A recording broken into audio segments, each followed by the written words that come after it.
앉으시겠습니다. 이제 날씨가 많이 포근해지고 벚꽃도 만개 이렇게 피면서 사무실에 있으면 좀 답답하고 밖에 나가서 벚꽃도 보고 싶고 우리 성도들 가정에 신방도 가고 싶고 하고 싶은 게 정말 많은 계절이 다가왔습니다. 코로나가 많이 약화되어서 밖에 나가서 출입하고 하는데 큰 어려움이 없는 것 같은데 그동안 꽁꽁 얼어 묶여있던 우리의 좀 마음과 영혼과 뭐 여러 가지 것들이 하나님께서 주신 이 봄을 맞이해서 여러분들이 모든 것들이 다 활짝 펴지고 자유하게 되는 은총의 또 4월이 되시길 주의 이름으로 축복합니다. 우리 양옆에 분들에게 주의 이름으로 축복하십시다. 축복합니다. 이렇게 아멘. 네. 오늘은 전 세계 기독교 교회뿐만이 아니라 카톨릭 교회나 정교회나 하여튼 교회라고 이름한 모든 곳에서 지켜지는 종려주일입니다. 종려주일은 우리 이 땅에 구원자로 오신 우리 예수님께서 하나님이 정하신 그때 유월절 그때를 맞춰서 성경을 이루시고자 또 우리의 죄를 속죄하시고자 예루살렘에 입성하는 그날입니다. 그날에 수많은 예루살렘에서 이제 유월절 절기를 지키기 위해서 모인 수많은 유대인들, 디아스포라 유대인들까지 그들이 예수님을 맞이하면서 한 손에는 종려나무, 이게 꼴꽂이가 이게 종려나무거든요. 그 나라 종려 가진 나무는 아닌데 비슷한 여기서 이제 열매가 열리는데 대추나무 비슷해요. 대추 열매하고. 네, 이 종려나무를 이게 승리를 상징합니다. 그래서 온 유대인들이 우리 나귀 타고 오신 예수님을 맞이하면서 호산나 다윗의 자손이여 가장 높은 곳에서 호산나 찬송하리로다 이렇게 하면서 예수님을 왕으로서 환영하고 자기의 겉옷을 마치 레드카펫처럼 예수님이 오시는 길에 쫙 그 백성들이 깔아놓으면서 예수님이 왕으로 입성하신 것을 찬송하고 또 맞이했던 그런 주일이라서 그 종려주일을 지킵니다. 할렐루야. 예. 근데 이제 그 당시에 그들이 이제 맞이했던 외치고 환호했던 그 호산나는 예수님 로마의 압제에서 우리의 왕이 되어 주셔서 우리를 그 압제에서 풀어 주시옵소서. 우리의 형편을 좀 낫게 해 주십시오 하는 그런 이 땅의 왕으로 맞이한 외침이었지만 좀 우리가 오늘 찬송했고 호산나 찬송했던 그 우리의 외침은 무엇입니까? 우리의 죄를 온 세상의 죄를 위하여 이 땅에 죽으시기 위해서 비장한 각오로 예루살렘으로 입성하시는 그 만왕의 왕 되신 주님께 감사하며 찬송하는 경배의 외침인 줄 믿습니다. 네, 주님께 오늘 여러분들이 그 일상적으로 보통 똑같은 주일이 아니라 오늘 예배를 통하여 말씀을 통하여 나를 위해 이 땅에 오신 예수님이 얼마나 은혜로우신 분이신지 다시 한번 깨닫게 되는 복된 시간이 되시길 바랍니다. 예, 그래서 오늘부터 해서 고난주간이 시작됩니다. 순환주간이라고 해서 예수님께서 목요일날 잡히시고 그리고 금요일날 예수님께서 우리의 죄를 대속하시고 십자가에서 운명하십니다. 그래서 그리고 또 주일날에 부활하셔서 생명의 주가 되시죠. 그래서 기독교인들에게 성탄절보다 사실 이번 주간이 굉장히 중요하고 기독교인이라면 성도라면 너무너무 중요하고 의미 있는 날이 바로 이번 주간입니다. 예. 별로 아무 느낌이 없다면은 생각을 해보셔야 됩니다.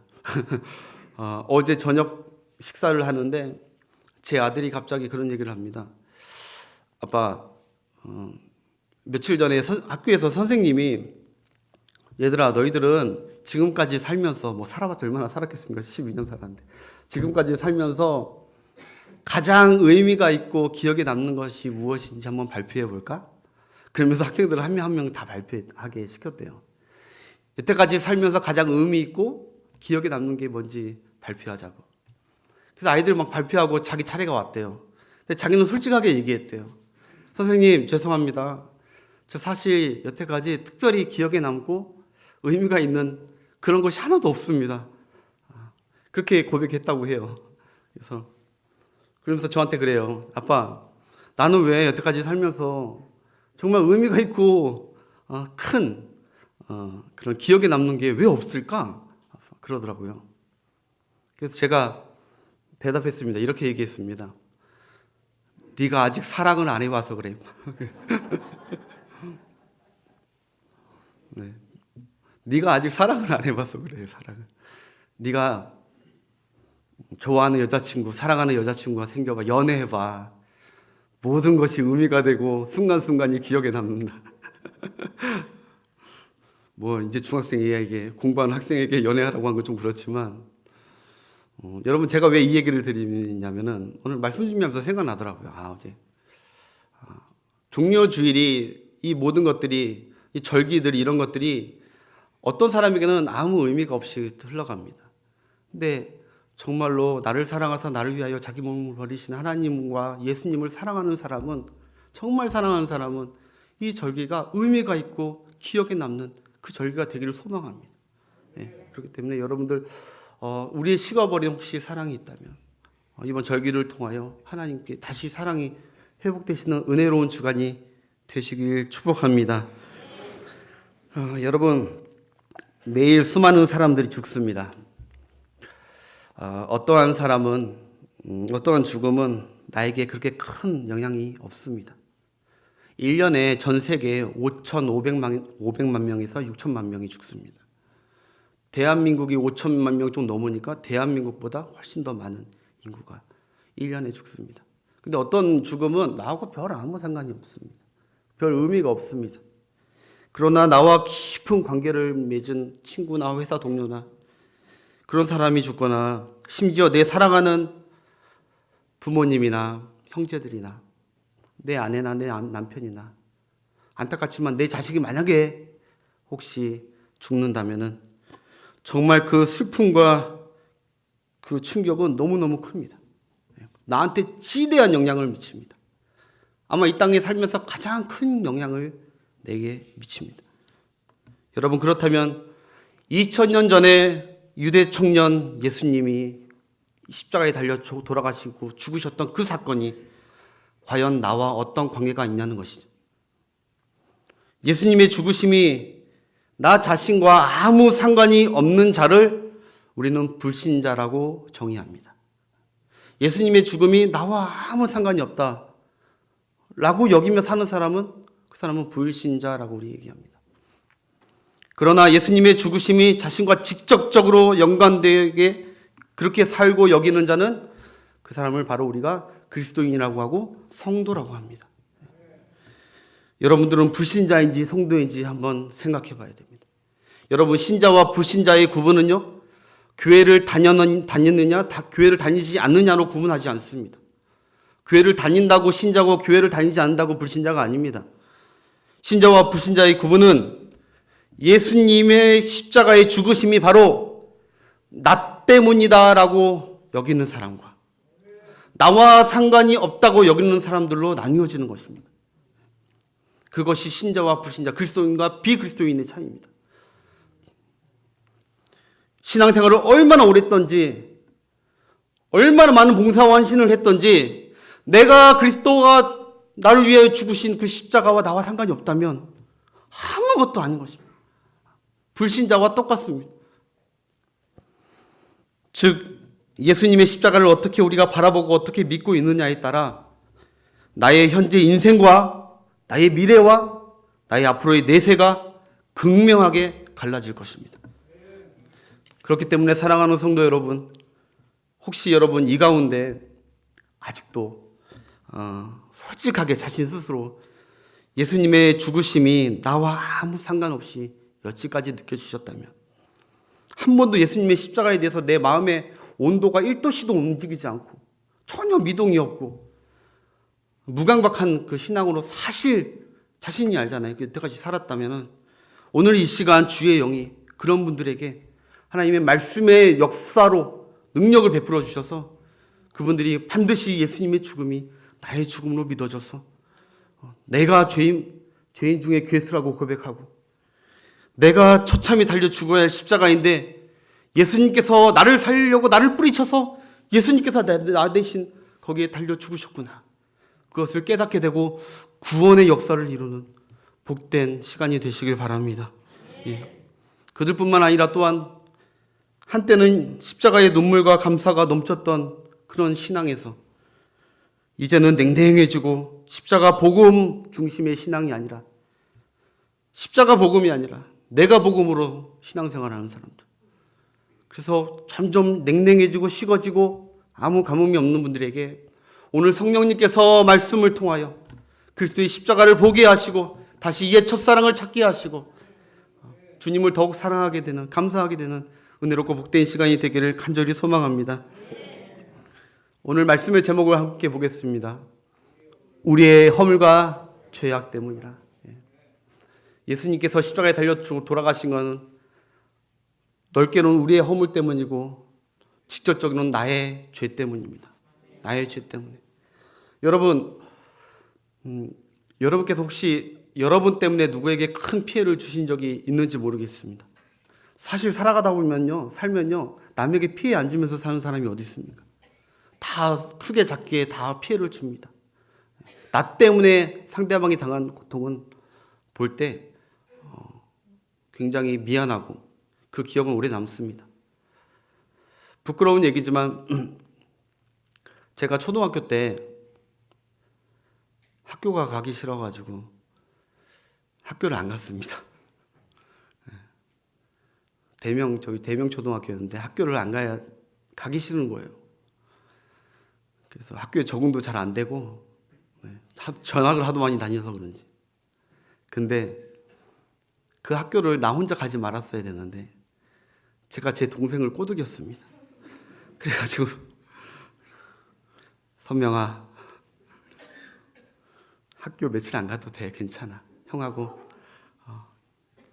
같이 날씨도 좋은데 놀자. 그래가지고 저기 초등학교 밑에 언덕배기 여기 산이 있습니다. 거기 산에 올라가서 무슨 간첩도 아니고 빨치산도 아니고 낮에는 숨어 있다가 몰래 나와가지고 공병 들고 공병 팔고 다니고, 그래서 슈퍼 가가지고 공병 이렇게 둘이 열심히 공민주스로 다니면서, 저는 요새 박스 할머니들 보면 가끔 그때가 생각납니다. 아직 십자가에 씻겨지지 않는 죄. 근데 하루 안 가니까요, 죄라는 게 달콤하더라고요. 또 그 다음날 가기 싫더라고요. 그 다음날 제 동생을 또 꼬드겼습니다. 또 가지 말자고. 이틀 안 갔습니다.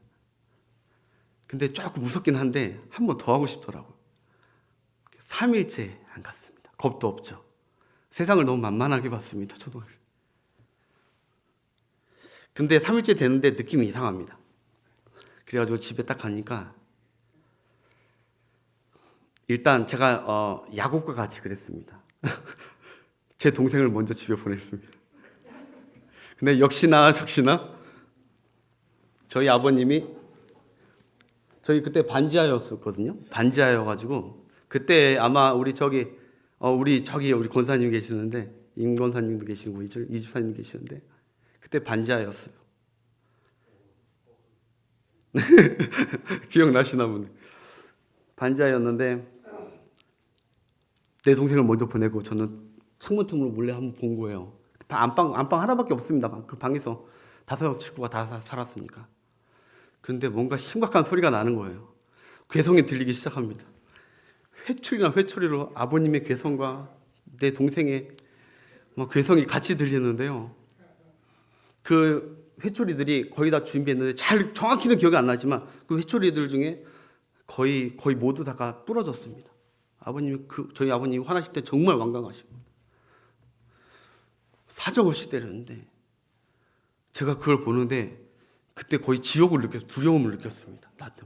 나 때문에, 사실 제 동생은 잘못이 하나도 없습니다. 나 때문에 얘가 피를 맞고 쓰러지는데, 피멍이 뜨는데, 아버님은 이거 안 되니까 혁대를 푸시면서 이렇게 하시고, 그 다음에 저를 찾으러 뛰어오는데 제가 도망갔습니다.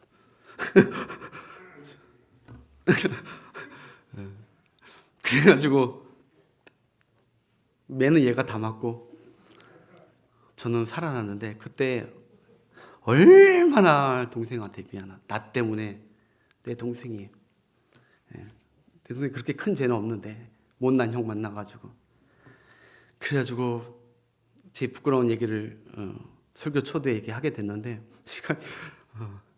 나 때문에, 여러분 살아가면서 사실 나 덕분에라는 것보다요, 나 때문에 내 부모님이 고생하셨고, 나 때문에 많은 사람들이 어려움도 많이 겪었었고, 가장 중요한 건 오늘 말씀의 핵심이지만 나 때문에 그 죄 없으신 창조주 예수님께서 나 때문에 십자가에 달려 돌아가셨다는 것은, 그 사랑을 깨달아야 여러분들의 신앙이 흔들리지 않습니다.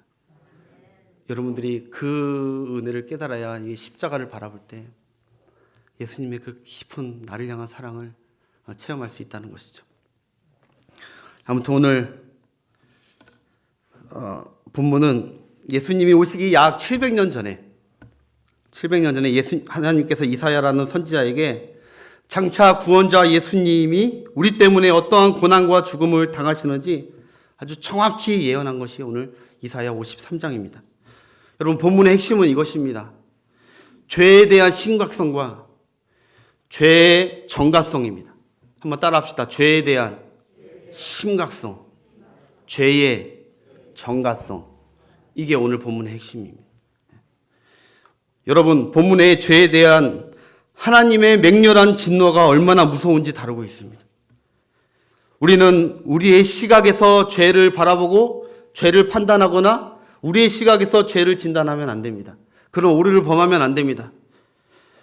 죄라는 것은 하나님의 시각에서 죄가 무엇이고 하나님 편에서 죄를 어떻게 다루며 그 하나님이 그 죄를 어떻게 취급하시는지를 우리가 살펴봐야 합니다. 죄를 우리가 결정하는 게, 우리가 진단하는 게 아니라는 것입니다. 여러분, 우리가 법원의 재판장에 가보면 죄인이 자기가 범한 죄에 대해서 자기 형량이 어쩌고 저쩌고 이렇게 얘기할 수 없는 것처럼, 거기에 대한 온전한 그 범한 죄에 대한 판단은, 그것은 오직 공의로운 재판관만이 그 죄를 어떻게 바라보고 어떻게 판결하느냐, 그것뿐입니다. 우리가 죄를 짓고 죄에 대해서 판단하면 안 되는 것입니다. 마찬가지로 공의로운 재판관이신 하나님은 이미 성경에 모든 인간의 죄에 대한 판단을 이미 내리셨습니다. 로마서 6장 13절에 보면은 죄의 싹슨, 죄의 결과는 사망이라고 나왔습니다. 하나님이 이미 판결을 내렸습니다. 공의로우신 하나님이 판결을 내리셨습니다. 야고보서 1장 15절에 보면 욕심이 잉태한즉 죄를 낳고 죄가 장성한즉 사망을 낳느니라. 죄는 결국 사망입니다. 하나님이 진단 끝나셨습니다. 여러분, 이 세상에 욕심 없는 사람이 어디 있겠습니까? 어린 아이 때부터 욕심내다가 거짓말하고 속이고 숨기고 죄짓고 그렇게 자랍니다. 여기 우리 가운데 단지 우리가 지금 능력이 없을 뿐이지 우리 안에 욕심이 없습니까? 우리는 살아가면서 더 이러고 그 더 하고 살아갑니다. 심지어 내 자녀가 더 잘했으면 좋겠고, 내가 더 능력이 좋았으면 좋겠고, 더 우리는 욕심 덩어리들입니다. 근데 그 욕심이 장성하면 죄가 되고 죄가 장성하면 사망에 낳는다고 판결하십니다. 그리고 죄인의 특징은 다른 사람의 죄에는 민감하고 흥분하고 죽이려고 하고, 가늠하는 여인을 돌을 들어 죽이려고 하듯이 우리는 돌을 듭니다. 그러나 정작 자기 안의 죄는 우리는 보지 못합니다. 남의 죄는 뚜렷하게 보고 파고들지만 자기 안의 죄는 보지 못합니다. 죄인의 특징입니다. 자신에 대해서 너무 관대하다는 것입니다. 그러나 하나님은 절대로 죄에 대해서 관대하지 않습니다. 하나님은 반드시 그 죄에 대하여 추적하시고 형벌하시고 끔찍한 심판을 하시는 분이 바로 공의로우신 우리가 섬기는 하나님이십니다. 여러분, 다니엘서에 보면은 바벨론의 벨사살 왕에게, 그 왕이 하나님 앞에 죄악을 저지릅니다. 예루살렘 성에 다 망가뜨리고 그 금그릇 은그릇 가져온 거 가지고 거기에 조정 신료들과 다 앉혀놓고 성전에 쓰던 그 성물을 그 위에 술을 붓고 마십니다. 신료들과 잔치를 벌입니다.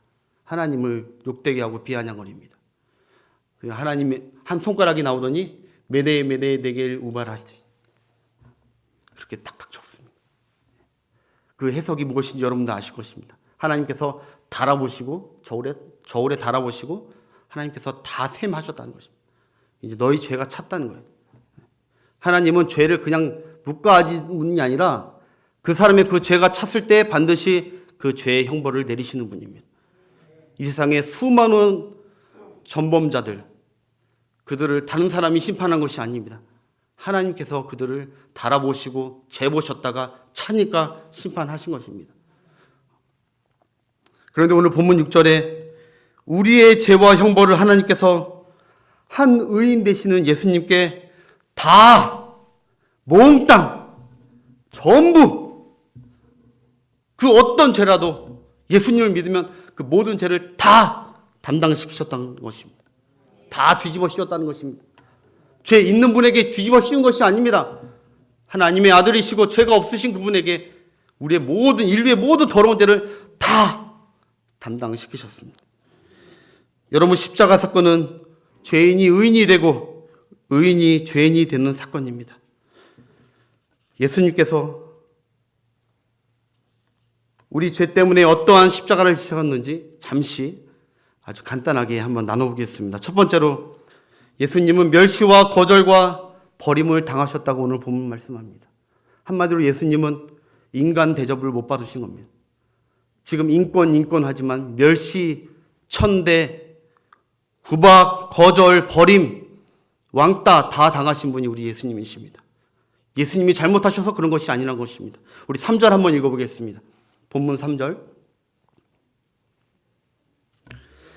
그는 멸시를 받아 사람들에게 버림받았으며 간고를 많이 겪었으며 질고를 아는 자라. 마치 사람들이 그에게서 얼굴을 가리는 것 같이 멸시를 당하였고 우리도 그를 귀히 여기지 아니하였도다. 아멘. 멸시와 거절과 버림이 그게 원래 내가 받아야 되는데, 죄인인 우리가 받아야 되는데, 앞으로 우리가 받아야 되는데 예수님께서 우리를 위하여 대신 담당해 주셨습니다. 피조물인 죄인들로부터 우리 예수님께서 멸시와 천대와 침뱉음과 온몸이 다 벗겨지는 부끄러움과 치욕과 모욕을 제자들의 배신까지 다 홀로 당하셨습니다. 더욱이 가슴 아픈 건 예수님은 하나님께 버림받으셨습니다. 하나님 아버지께 거절당하고 버림당하셨습니다. 예수님은 십자가 상에서 하늘을 우러러보며 엘리 엘리 나마 사막다니 하셨습니다. 나의 하나님 어찌하여 나를 버리시나이까. 예수님께서 하나님의 아들로서 아버지에게 버림당한 아주 절규하는 순간입니다. 아버지에게 버림받은 아들의 마음인 과연 어떨까? 우리는 상상조차 할 수 없죠. 여러분, 우리를 위해 대속을 이루신 예수님의 십자가 사건은 하나님께 사랑받아야 할 분이 버림받고 하나님께 버림받아야 할 우리가 하나님께 사랑받은 사건입니다.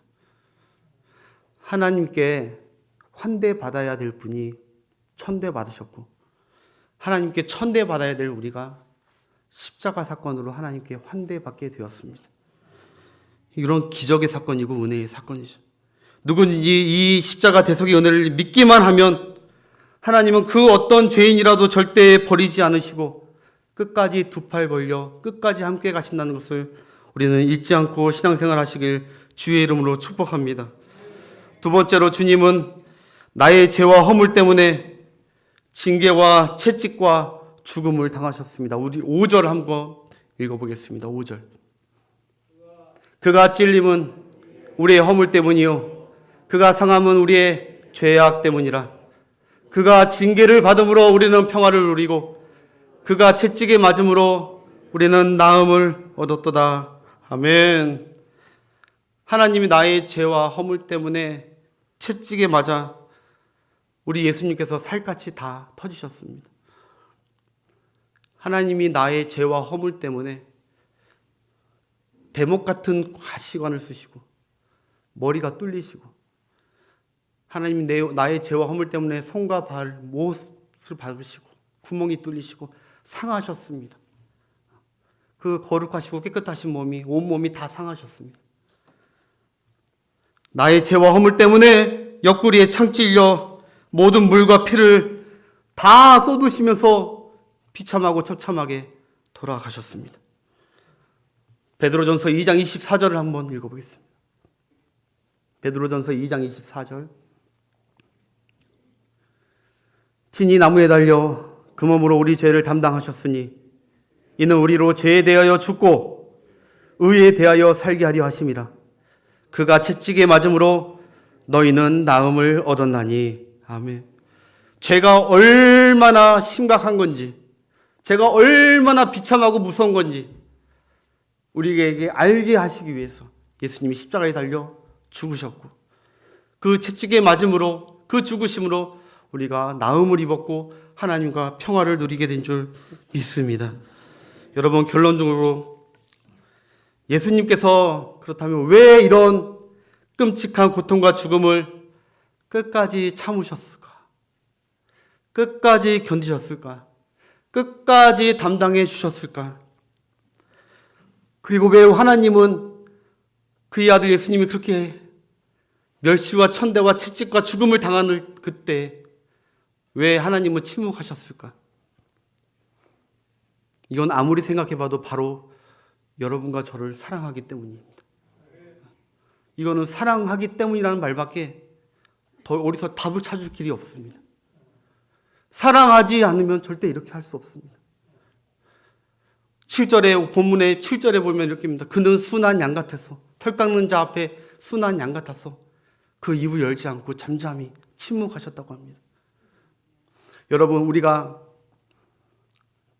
남자분들은 회사 다니면서, 직장 다니면서 우리가 수많은 고통과 고난이 있을 때 왜 가슴 속에 사표를 막 집어넣고 하루에도 12번 이상 나에게 막 이걸 집어 던지는 그 상사에게 소리 지르고 나오고 싶은데, 관두고 싶은데, 그 고통을 그냥 지워버리고 싶은데 왜 참고 왜 견딥니까? 사랑하는 아내와 자식을 위해서 그런 거 아닙니까? 우리 여성분들 왜 자녀를 낳을 때 그 고통 가운데 있는데 참고 견디십니까? 사랑하기 때문에. 사랑하기 때문에. 오늘 예수님께서 우리 위해서 십자가에 달려 돌아가신 이유, 아무리 다른 데로 이유 찾을 필요가 없습니다. 하나님이 그 아들을 이 땅 우리에게 주신 것은 하나님이 세상을 이처럼 사랑하사 독생자를 주셨으니 저를 믿는 자마다 멸망치 않고 영생을 얻게 하기 위해서 우리를 때문에 예수님을 십자가에 못 박아 죽이신 줄 믿습니다. 그 하나님의 사랑을 평생 의심하지 않고 살아가는 여러분들 되시기 바랍니다. 하나님의 은혜로 이 쓸데없는 자 왜 구속하여 주는지 난 알 수 없도다. 아무리 생각해봐도 알 수 없는데, 또 어떤 분들은 난 알 수 있도다 이렇게 부르면 안 되는 거예요. 뭐가 알 수 있다는 거예요? 내가 사랑받을 자격이 있어서 받고 있다는 그런 생각을 하고 있는 거예요. 아까도 양독했지만 우리가 아직 연약할 때 그리스도께서 우리를 위해 죽으셨고, 우리가 아직 죄인 되었을 때 우리를 위하여 하나님의 사랑을 나타내 주셨고, 우리가 원수 되었을 때, 우리가 하나님을 아직 알지도 못하고 믿음조차 없을 때도 하나님은 그때 우리를 사랑하셔서 우리를 선택하시고 우리를 위하여 그 아들 십자가에 달려 죽게 하신 줄 믿습니다. 여러분, 말씀을 맺겠습니다. 여러분, 십자가는요 두 가지가 있습니다. 끔찍한 형벌과 끔찍한 사랑이 같이 그 두 가지가 진하게 묻어있는 바로 그 사건이 십자가 사건입니다. 그 십자가가 다른 사람을 위해 지은 것이 아니라, 여러분, 오늘 종료주의를 맞이해서 하나님 그 십자가가 나를 위해 예수님께서 지으신 십자가인 줄 내가 믿고 다시 한번 그 믿음 위에 서서, 그 사랑 위에 서서 내가 신앙생활 다시 하겠습니다 라고 결단하면서 하나님의 사랑 가운데 거하시는 여러분 되시길 축복합니다.